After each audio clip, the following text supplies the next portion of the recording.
하나님 말씀 보겠습니다. 오늘 이 아침에 하나님께서 우리에게 주시는 말씀 시편 23편 1절로 6절까지의 말씀입니다. 구약 성경 시편 23편 1절로 6절까지의 말씀, 우리 다 찾으신 줄 알고 함께 봉독합니다. 여호와는 나의 목자시니 내게 부족함이 없으리로다. 그가 나를 푸른 풀밭에 누이시며 쉴만한 물가로 인도하시는도다. 내 영혼을 소생시키시고 자기 이름을 위하여 의의 길로 인도하시는도다. 내가 사망의 음침한 골짜기를 다닐지라도 해를 두려워하지 않을 것은 주께서 나와 함께 하심이라. 주의 지팡이와 막대기가 나를 안위하시나이다. 주께서 내 원수의 목전에서 내게 상을 차려주시고 기름을 내 머리에 부으셨으니 내 잔이 넘치나이다.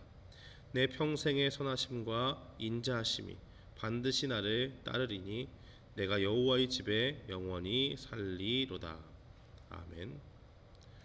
전원 본문 말씀 시편 23편 1절로 6절 말씀을 통해서 하나님은 나의 목자라는 제목으로 주의 말씀을 선포하겠습니다. 오늘 본문에서 다윗은 자신의 인생을 부족함 없이 채워주신 그 하나님을 노래하고 있습니다. 다윗은 오늘 본문에서 하나님과 우리의 관계를 이야기하고 있습니다. 어떠한 관계 속에서 우리는 하나님과 우리의 관계를 이야기할 수 있겠습니까? 목자와 양의 관계로 말하고 있다는 것입니다. 하나님은 우리의 인생을 지켜주시는 완전한 목자이십니다. 구약 성경에 보면 에스겔서를 지은 에스겔 선지자를 통해서 하나님이 이렇게 말씀하셨습니다. 에스겔서 34장 15절에 보면 내가 친히 내 양의 목자가 되어 그것들을 누워있게 할지라 주 여호와의 말씀이니라라고 그렇게 말씀하셨고, 또 요한복음 10장에 보면 예수님께서 내 양은 내 음성을 들으며 나는 그들을 알며 그들은 나를 따르느니라라고 그렇게 말씀을 합니다. 하나님께서는 친히 양같은 우리에게, 양같이 연약하고 어리석고 그렇게 연약한 존재인 우리를 향해서 하나님께서 우리의 친히 목자가 되어주시겠다고 말씀을 하셨습니다. 예수님은 하나님 아버지께서 자신에게 주신 이 구원받을 자들, 하나님의 성도들, 하나님이 돌보시고 인도하시는 그 양들을 보시고 그들에게 영생을 주시겠다고 말씀하셨습니다. 또 그들을 자기 손에서, 하나님이 주셨기 때문에 자기의 손에서 빼앗을 자가 없다라고 그렇게 말씀하셨습니다.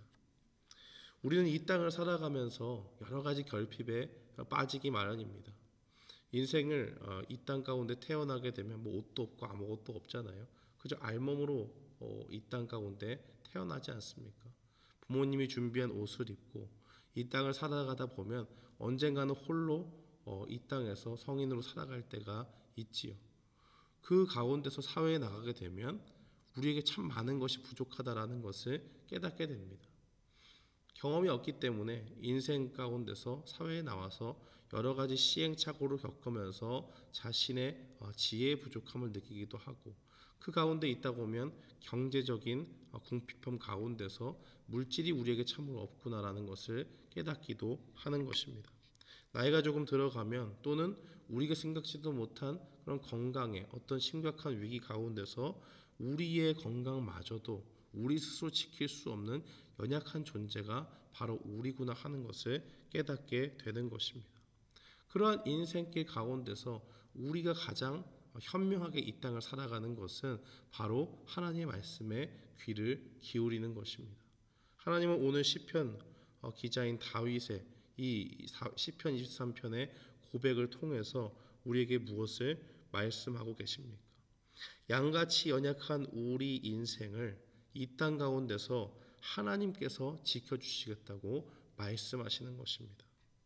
하나님이 도움 없이는 늘 부족함 속에 살아갈 수 없는, 늘 결핍 가운데 살아갈 수 없는 연약한 인생들에게 걱정하지 말아라, 내가 너희의 목자가 되게 목자가 됨을 알게 해주겠다라고 그렇게 말씀하시는 것입니다. 인간이 아무리 노력을 한다고 해도 물질로도 또 쾌락으로도 지식으로도 또 세상적인 성공으로도 우리는 우리 영혼의 만족함을 획득할 수 없습니다. 쟁취할 수 없습니다. 그저 그 모든 것들을 가지고 우리 마음을 만족시키려고 하는 욕심뿐이지 그 욕심으로 점점 빠져들다 보면 우리의 영혼이 공허함을 깨닫게 됩니다. 그 어느 것으로도 채울 수가 없는 그러한 텅 빈 마음이 우리 가운데 있다는 것입니다. 많은 사람들이 제대로 된 방법을 알지 못한 채 노력을 하고 발버둥을 쳐보지만 결국 그 안에서 남는 것은 노력을 하면 할수록 우리 스스로 평안해질 수 없는 존재, 우리 마음 가운데 채울 수 없는 어떤 것이 있다는 것을 확인할 뿐입니다. 그 가운데서 하나님을 발견하지 못한 사람들은 좌절과 낭망에 빠지고 마는 것이죠. 그런데 우리 완벽한 목자이신 예수님은 우리에게 어떤 은혜를 베푸십니까? 우리에게 부족함이 없이 채워주십니다. 우리의 모든 필요를 완벽히 아시고 하나님께서 우리에게 가장 좋고 선한 것을 날마다 부어주십니다. 우리가 예수님께 붙어있기만 하면, 예수님을 주로 고백하고 그 말씀 가운데 나아가기만 한다면 우리에게 모든 필요한 것을 공급해 주시는 것입니다. 그래서 예수님은 자신을 가리켜서 포도나무라고 비유하신 적이 있고 우리를 가리켜서 그 포도나무에 달린 가지라고 말씀하셨습니다. 가지는 그 포도나무의 줄기가 없이 그곳에 붙어 있지 않으면 그저 말라 비틀어지고 땅에 떨어져서 아무런 열매도 맺을 수가 없는 것입니다.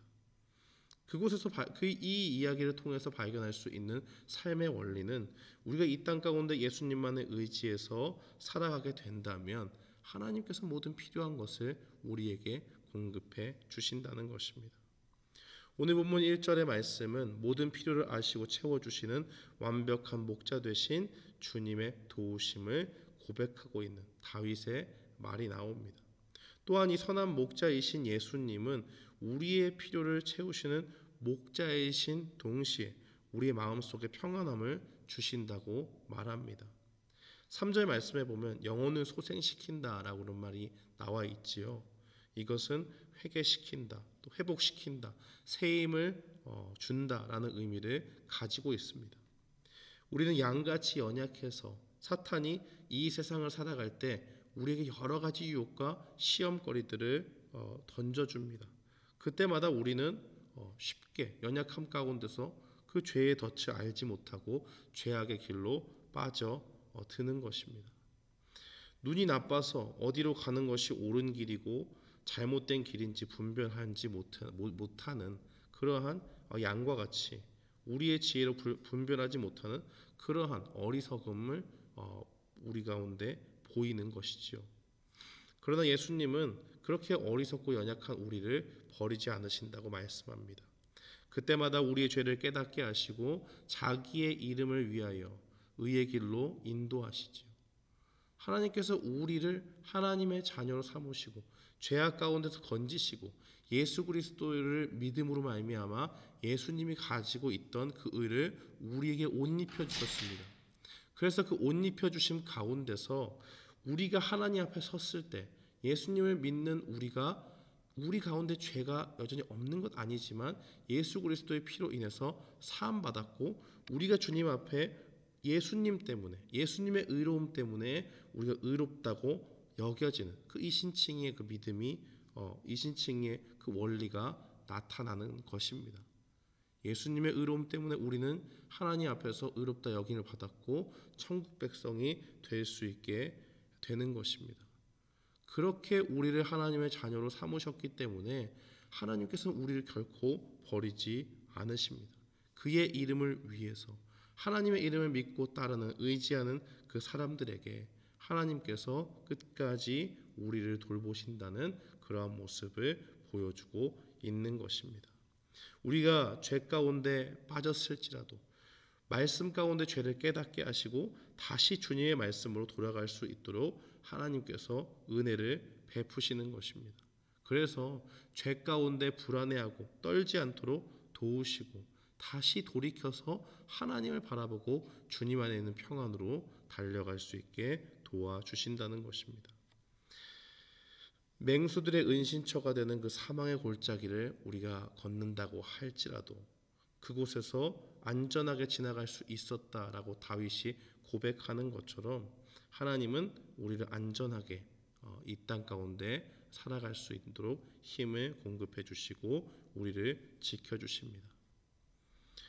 언제 어디서나 우리가 어떠한 상황 가운데 있다고 할지라도 생명의 위협이 우리에게 있고 물질의 결핍 속에서 허덕이고 또 인생 가운데 여러 가지 풍랑 가운데서 우리가 좌절하고 낭망할 때마다 하나님께서 우리를 떠나지 아니하신다는 그 말씀을 우리에게 보여주고 있는 것입니다.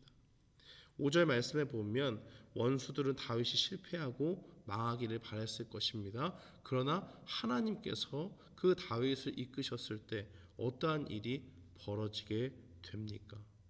원수들의 바람과 달리 원수들 앞에서 상을, 그 잔치상을 이야기하는 것이, 밥상을 이야기하는 것입니다. 다윗이 실패하고 넘어지지 않고 하나님의 은혜 가운데서 모든 원수들이 보는 앞에서 승리하고 그 앞에 형통케 되는 그러한 은혜를 바라보게 된다는 것입니다. 그 가운데 다윗은 기쁨과 즐거움으로 하나님 앞에 나아가는 것이죠. 기름을 붓는다라는 표현인데 이 기름을 붓는 것은 이 요한복음 12장 3절에 보면 예수님께 향유를 부은 그 마리아처럼 아주 진귀한 손님이 왔을 때 기름을 붓습니다. 그런 것처럼 하나님께서는 다윗을 존귀하게 여기시고 그를 잘 돌본 것처럼 우리 또한 양과 같은 우리 또한 하나님께서 책임져 주셔서 이 땅 가운데 존귀한 하나님의 사람들로 한 명 한 명 대해 주신다는 사실을 기억해야 됩니다. 사랑하는 성도 여러분, 우리를 사랑하시는 주님은 우리의 완벽한 목자가 되십니다. 우리가 오늘 이 사실을 마음에 간직하면서 우리의 평생을 선한 길로 인도하실 주님을 의지하며 살아가는 우리 모두가 되기를 주님의 이름으로 축원합니다. 아멘. 우리 시간에 함께